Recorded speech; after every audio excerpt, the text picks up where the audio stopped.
Wagyu A5 is the best beef in the world. Okay.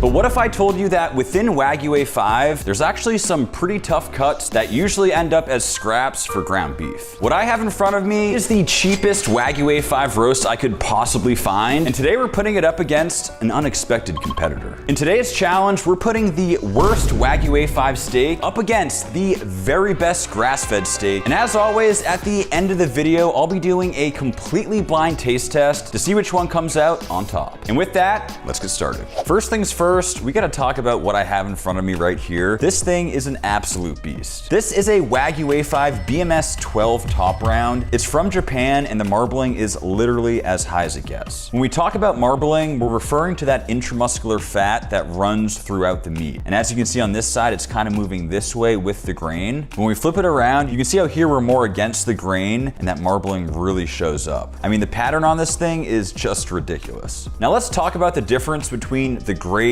and the cut. For our reference, what we have here is a choice grade top round. Even though there is some exterior fat, it is an extremely lean cut with very little marbling. It's quite tough and really only used for things like burgers and jerky. So while yes, the cuts are the same on these two, the grades are completely different. In America, beef is graded as either select, choice, or prime. Select being the least marbled, prime being the most. This one right here is choice. In Japan, beef is graded completely differently, starting from A1 to A5, which is this cut right here. And not to get too specific, but within that grading scale, there is something called BMS. A5 can fall between 8 and 12, 12 being the highest. This right here is 12, meaning it literally maxes out the chart. So now that we know that cut and grade are completely different, let's look at some other Wagyu A5 cuts.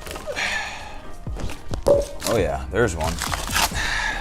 Well, I just rummaged deep into the depths of my freezer and found every single Wagyu A5 cut that I have. So again, these are all completely different cuts, but all the same grade Wagyu A5. This right here is a Wagyu A5 short rib, Wagyu A5 Denver steak. We have a Wagyu A5 bavette. Up next, we have a Wagyu A5 tri-tip. We have a Wagyu A5 brisket flat. And last but not least, some of you guys may remember we have our Wagyu A5 spam. Definitely not a cut, nor is it really a grade, but I hope this helped explain the difference between cut and grade. But I also got to give a huge shout out to my guys over at Alpine Butcher. They've been my trusted source for Wagyu since day one. A big shout out to them. All right, I gotta be honest, I am absolutely dying to slice into this thing. But first, we gotta learn about the challenger, the grass-fed steaks. What exactly is a grass-fed steak?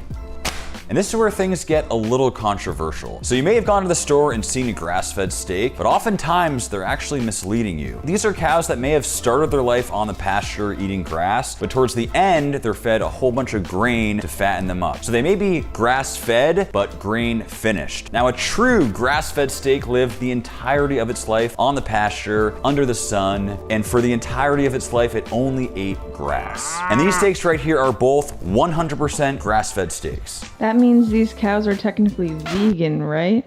AKA you're vegan? By the transitive property, I think I am officially vegan. Love that. So this steak right here is super unique. It's from Masami Ranch. It's actually from an older cow, so it's a 5-year-old mother cow. And because it is a little bit older, it's gonna give us some really interesting flavors. As you can see, it's quite lean. There's actually a decent amount of marbling in it, but it also has that really deep red color that's consistent with all grass-fed steaks. On top of this, it's also a ribeye, which is the most premium cut. Now let's move over to this steak over here. And this is where Max starts to get very excited. Even though this is grass-fed, the marbling on it is unbelievable. And that is because it actually has some of the genetics of a Japanese Wagyu cow. So it's essentially an Australian Wagyu steak, but unlike most of its counterparts, it's completely grass-fed, giving it that incredible marbling. What it means is we get a combo of that Wagyu richness, but also that grass-fed flavor. These grass-fed steaks are gonna be the perfect challengers to our cheap Wagyu A5 steak. Okay, and it is just about time to cook, but first, let's quickly touch on price. Starting here with the choice grade top round, this is a super cheap cut. It's gonna go for anywhere from probably $3 to $6 a pound. Very, very cheap. Compare that to the Wagyu A5 top round. Now, this one goes for north of $60 a pound, so way more expensive than this one. However, when it comes to Wagyu A5, this is extremely cheap. Typically, Wagyu Wagyu A5 is gonna go for north of 150, especially for like a ribeye or something. Moving over here to the grass-fed, this Masami Ranch ribeye is gonna go for about 25 bucks a pound, so maybe a little bit more expensive than a typical grass-fed steak. Lastly, we have our Australian Wagyu grass-fed strip loin. This one goes for north of $60 a pound, super expensive when it comes to grass-fed. And the beautiful thing is, it's the exact same price as our Wagyu A5 top round, so that sets us up for a perfect competition to figure out which one's best. And it is finally time to cook. Now, our grass-fed steaks, a ribeye and a strip, they're tender cuts. We're gonna keep it very traditional. No need to worry about those right now. However, this top round is a tough cut, so we're gonna actually experiment with 4 unique methods to see if we can make it better than our grass-fed steak. Now, to slice this roast, we could use a normal knife, but why use a normal knife when you have a tuna slicer? Get my stance.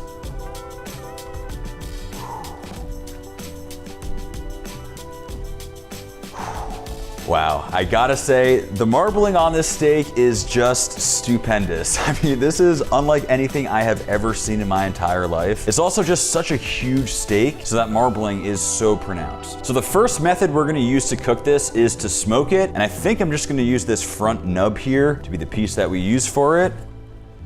Wow. This piece right here, I'll set aside to smoke. The next method we'll use is keeping it completely traditional and cooking it like a steak. I'm gonna try keeping it to medium rare, even though it's a tough cut. We'll see how it turns out considering it's Wagyu A5. Beautiful. Okay, next up is the third method, and we are going to sous vide a steak. Just about a 1-inch steak right here. Perfect for sous vide. For the final preparation, we're gonna do thinly sliced Korean barbecue style, and I'll just take off this little side piece here and cut some thin slices. Okay, and what we are left with are 1, 2, 3, 4 unique slices of our Wagyu A5 top round. These 4 slices represent 4 unique cooking methods that we'll be doing with them. Then over here, we of course have our 2 grass-fed steaks. First thing to do is to season them, and we're gonna keep them all the exact same, keeping it super simple. Now, I really want to taste the flavor of the meat here, so I'll start by just seasoning them all with some kosher salt. And of course, some black pepper. We are all seasoned up, they're looking incredible. Time for the first cooking method. And steak number 1 is going to be sous vide. Now imagine a world where your steak is out on vacation, it's hanging out, it's by the pool, maybe by the hot tub, it's just chilling, it's just hanging out in the water. That is sous vide. That is exactly what we're gonna do to it. It's gonna hang out in this beautiful warm hot tub for probably close to 24 hours. Now there are 2 primary benefits to sous vide. The first is that you get a precise internal temp with perfect edge-to-edge doneness. The second is that you can actually increase tenderness by sous viding for a long period of time. It allows us to cook tough cuts to medium rare, but if we leave it in there for 10, 20, even 30 hours, we can make it super tender, and that's the plan here. Our steak is in, and I've set it to 135 Fahrenheit, which is actually medium rare. Now, typically, if you were to cook a top round to medium rare, it would come out super tough. However, because we're leaving this in there for close to 20 hours, it should have a tenderizing effect and hopefully give it a chance against the grass-fed. Okay, for cooking process number 2, we are going to smoke this one. Let's get on the grill. Just like the sous vide, this is a long and slow cooking process, which will hopefully make it more tender. 250F grill, and I'll probably pull this around 165F internal. With our steak on the grill, time for a quick note from Max Jerky. So right now we are taking new flavor recommendations, so drop your most unique ones down below. I'm gonna choose one person and give away 31 bags of jerky. I'm turning 31. Also, be sure to check out maxjerky.com for our 4 flavors. Let's get back to the video. Okay, and process number 3, we have our thinly sliced Wagyu A5 going direct heat on the grill, Korean barbecue style. The goal here is to keep our heat high and get a really nice crust. And we're probably gonna end up cooking this to well done just because the slices are so thin, but that should work out fine because it's gonna help to tenderize the meat. Flipping frequently, and these look just about perfect. And for our 4th and final step, we are gonna be cooking our Wagyu A5 steak to medium rare, completely traditional on a cast iron pan.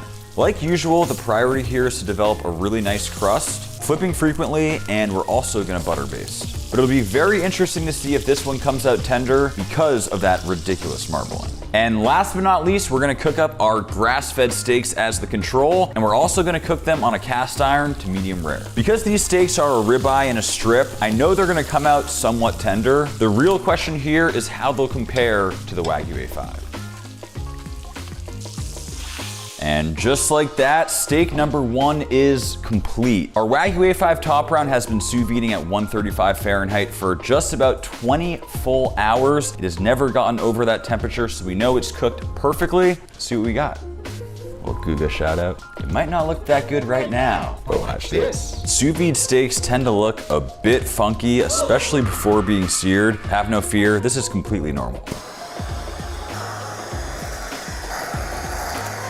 Let's slice. So it does feel tender as I slice it, but I gotta be honest, it is looking a little bit gray, especially for a steak that was only cooked to 135 degrees Fahrenheit. But either way, it still looks juicy, and really the only thing that matters is the taste. And at this point, I think our smoked Wagyu A5 top round is just about done. Our steak has been smoking for just about 3 hours, and I gotta say the color on it is looking great. It almost smells like bacon, and it just reached 170F internal. Time to slice. And slicing into this thing, I mean, it is just insanely juicy. Yes, it's completely cooked to well done, but because of all that marbling, it is completely full of moisture. I have a feeling this one is going to be hard to beat. Next up, time to slice our traditional cast iron Wagyu A5 top round. And as you can see, we've developed incredible crust. A lot of that has to do with the fat content. I find that highly marbled steaks allow us to quickly develop crust. And slicing into it, it actually feels pretty tender. Even though this is traditionally a tough cut, and cooking it to medium rare would usually be shoe leather, I also have pretty high hopes for this one. And next up, let's check out our Korean barbecue top round. Pretty decent color on them. I'm a little concerned with how thinly I slice them and if they'll still be juicy, and we'll have to see how they taste. Next up, let's move on to the grass-fed steaks. Starting with the regular grass-fed, this one was a lot thicker than some of our other steaks, but as you can see, it still has that really nice red interior. This is the deep red color we expect when we cook grass-fed steaks. And last but not least, the Wagyu grass-fed steak. Once again, a really nice medium rare. And just like that, our 5 steaks are all complete. 4 Wagyu A5 top rounds, all cooked in very different ways. And of course, our 2 grass-fed steaks. The only thing left to do is the taste test. And it is time for the taste test. We got our taste tester Ty here. What tastes better, cheap Wagyu or expensive grass-fed? Let's do it. Give me a steak at random, please. Number 1. It has that grass-fed tint to it, but it's still very rich. That's the Wagyu grass-fed. Number 2. Wow. 1000% smoked one. Wow, I can't believe that's a top round. That is insane. Number 3. That's the Korean barbecue. Number 4. That is as tender as a tenderloin. That's gotta be the sous vide. Number 5.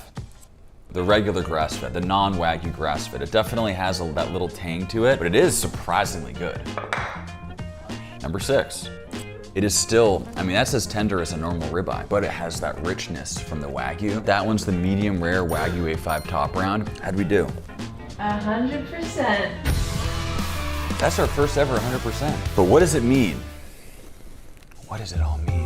So I have to say they were all phenomenal. I'm leaning towards the Wagyu A5. Across the board, the smoked one was probably my favorite. To me, it's sort of a hack. What this means is you can buy cheap Wagyu A5 and it'll still be absolutely incredible. You can spend closer to 60, 70, 80 bucks and still phenomenal. What we learned, cheap Wagyu, better than expensive grass-fed. Hope this helps you in your steak cooking adventures in the future. If you did enjoy this video, be sure to drop a like. Throw me a comment down there as well if you enjoyed it. Smash that subscribe button. Also, don't forget to comment your jerky flavor recommendation down below. One lucky person will win something big. And with that, I'll see you next time.